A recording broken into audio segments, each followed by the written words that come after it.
le maire de la ville de l'Île-Perrot, M. Pierre Séguin.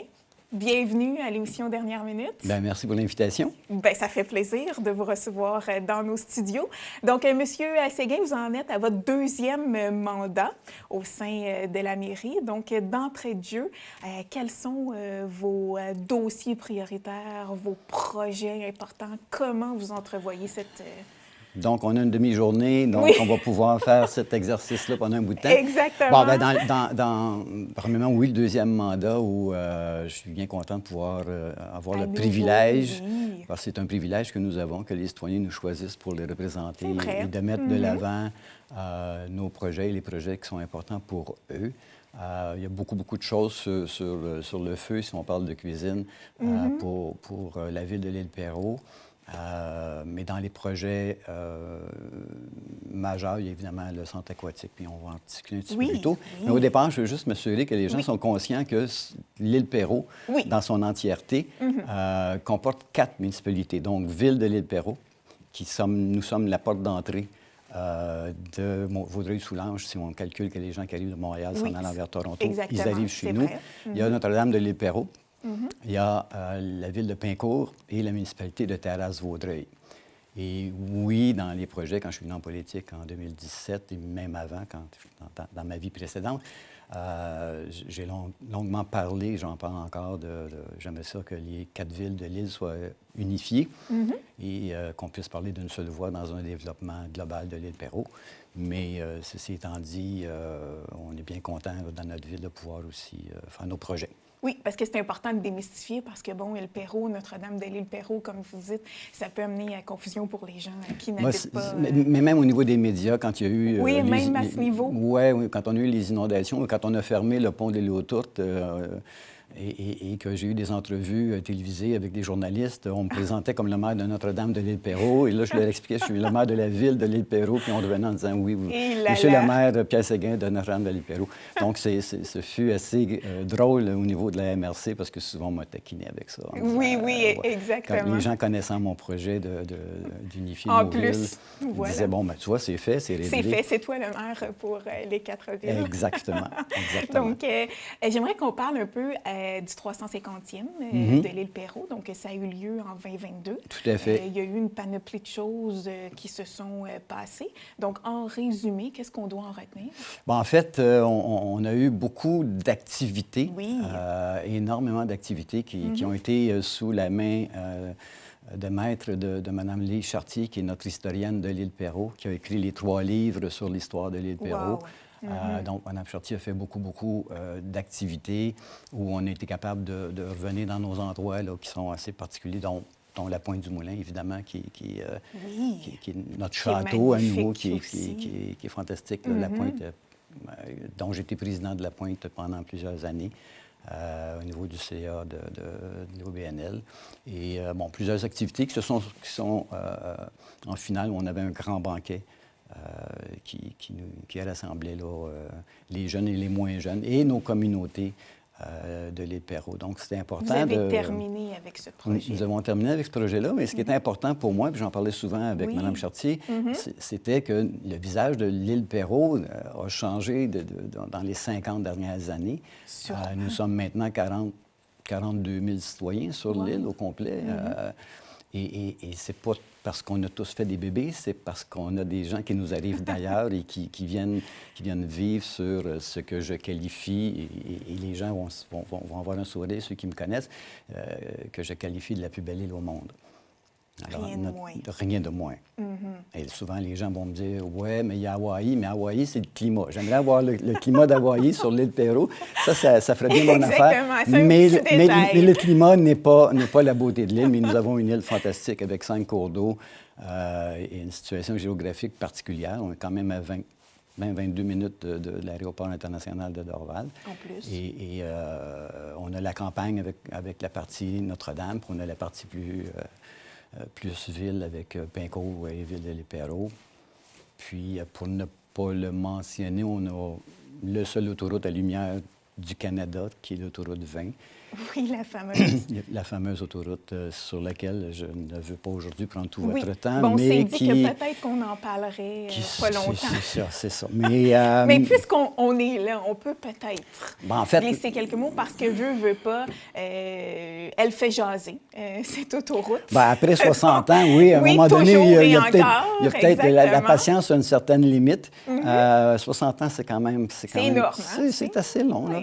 Mais non, actuellement, avec le gouvernement de la CAQ, il y a eu un premier pas qui est fait. On est au PQI, l'étude de faisabilité qui est faite, qui a été déposée la semaine dernière, et ça va suivre son chemin. Et actuellement, je sais qu'il y a des pressions qui vont se faire au niveau de la MRC pour faire encore plus de pression pour que ça se réalise. On voit actuellement, avec les travaux les fameux travaux de l'île aux Tourtes, sur le pont de l'île aux Tourtes, on voit que le débordement se fait sur l'île Perrot, mais évidemment, ça ralentit parce qu'on a 5 feux de circulation du côté de Dorion, puis on en a 4 du côté de l'île, donc c'est un peu compliqué. Et pourquoi ça tarde tant des dossiers? Mais vous savez, si j'avais cette réponse-là, ça serait terminé. Ça serait terminé, ça serait fait. Hein? Mais on n'a pas cette réponse-là, puis votre question m'est posée à chaque fois que je parle à un journaliste qui me dit « Pourquoi c'est pas fait? » Non, mais dites-vous, vous faites comme tous les journalistes, vous posez des questions, mais... Oui, bien, je veux pas. On essaie de se mettre à la place des citoyens ou des gens qui empruntent malheureusement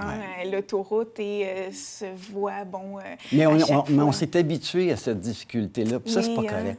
On s'habitue à nos petits malheurs, mais un petit malheur de...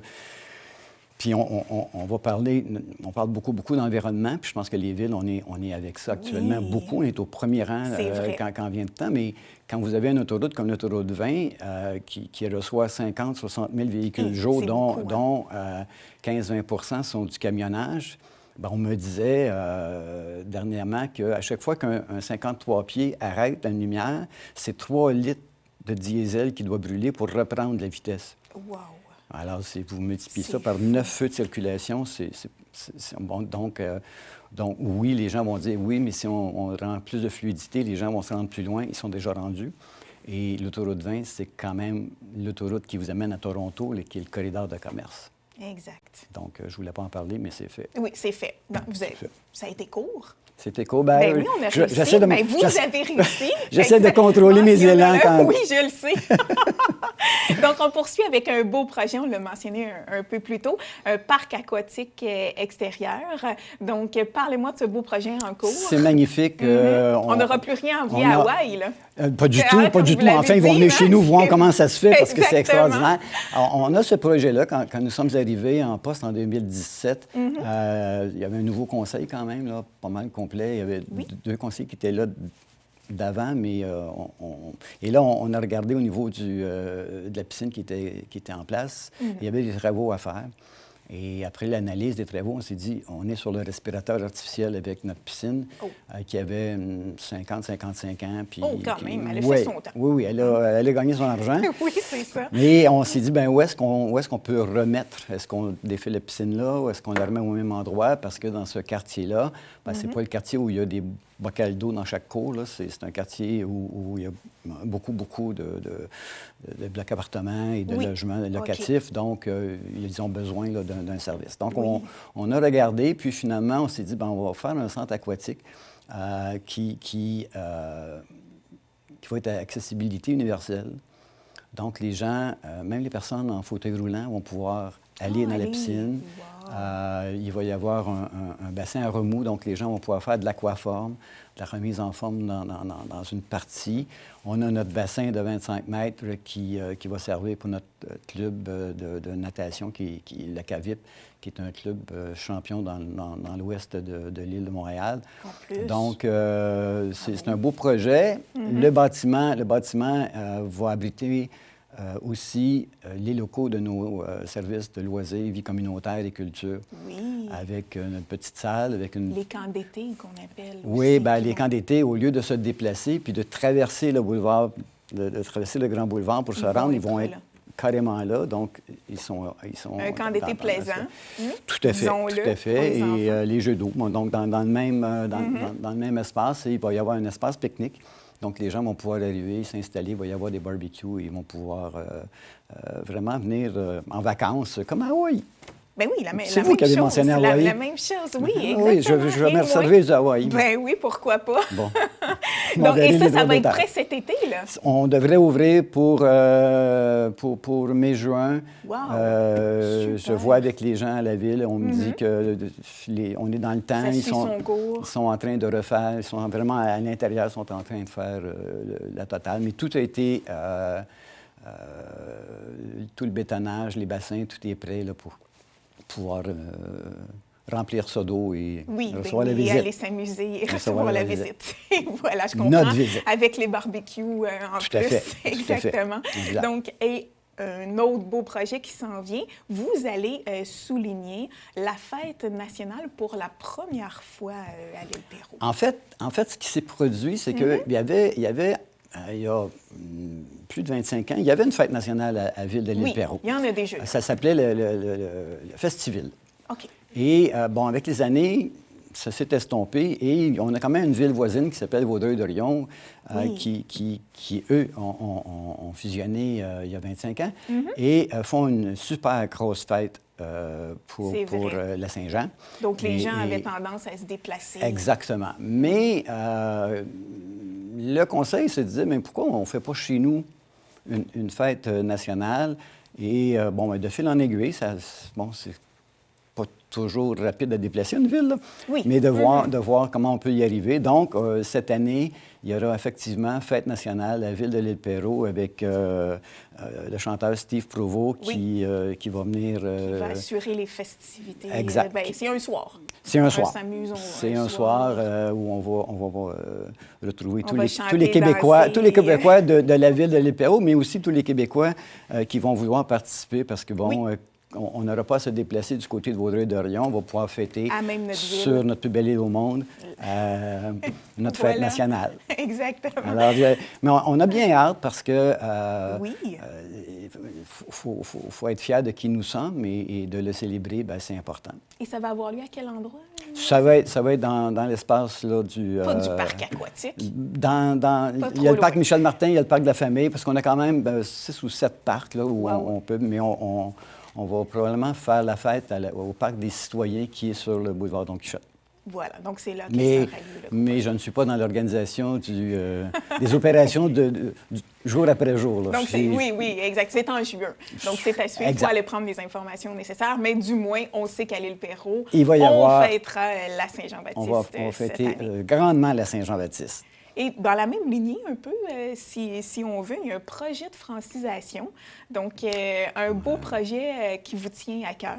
En fait, oui, c'est un projet qu'on fait en collaboration avec l'Union des municipalités du Québec, qui subventionne une partie de projets. Et chez nous, comme je disais plus tôt, on a quand même beaucoup de nouveaux arrivants. Et ces nouveaux arrivants-là, il faut leur donner le plaisir de parler notre belle langue. Alors, dans le projet que nous allons faire, que nous mettons en place actuellement, il y a un projet qui s'appelle Je vis en français à Ville-Île-Perrot. Et c'est fait en collaboration avec le Centre de services scolaires et l'éducation aux adultes. Alors, c'est sûr que les enfants, quand ils arrivent au Québec, ils ont l'obligation d'aller à l'école en français. C'est bien. Puis on le voit occasionnellement. Je l'ai vécu encore dernièrement. J'ai une dame qui voulait me parler, mais elle ne parlait que russe. Et c'est son enfant de 6 ans qui traduisait. Parce que l'enfant, lui, est arrivé en garderie et après ça en maternelle, puis il est en première année. Et c'était assez particulier de parler à un enfant de 6 ans pour qu'il puisse traduire. Mais si on peut rendre, et c'est peut-être le défi de la langue française, la langue française, il faut la rendre agréable. Il ne faut pas que ce soit un sacrifice d'être obligé d'apprendre la langue française. Il faut que ce soit en très mauvais français, il faut que ce soit le fun. Et quand c'est plaisant, c'est pas un sacrifice que l'on fait. Donc, ce projet-là avec l'UMQ, c'est un beau projet de société pour nos résidents qui nous arrivent là, de l'extérieur et qu'on veut qu'ils participent à notre vie sociale et à notre vie communautaire. Wow! Très beau projet. Félicitations, M. Séguin. Un gros merci. Donc, le temps s'est déjà écoulé. C'est fini. Ben oui, déjà. Mais tout de même, je vous renvoie à l'invitation. Vous êtes le bienvenu quand vous voulez pour venir nous parler des beaux projets en cours au niveau de l'île Perrot. Encore une fois, merci de l'invitation. Ça fait plaisir.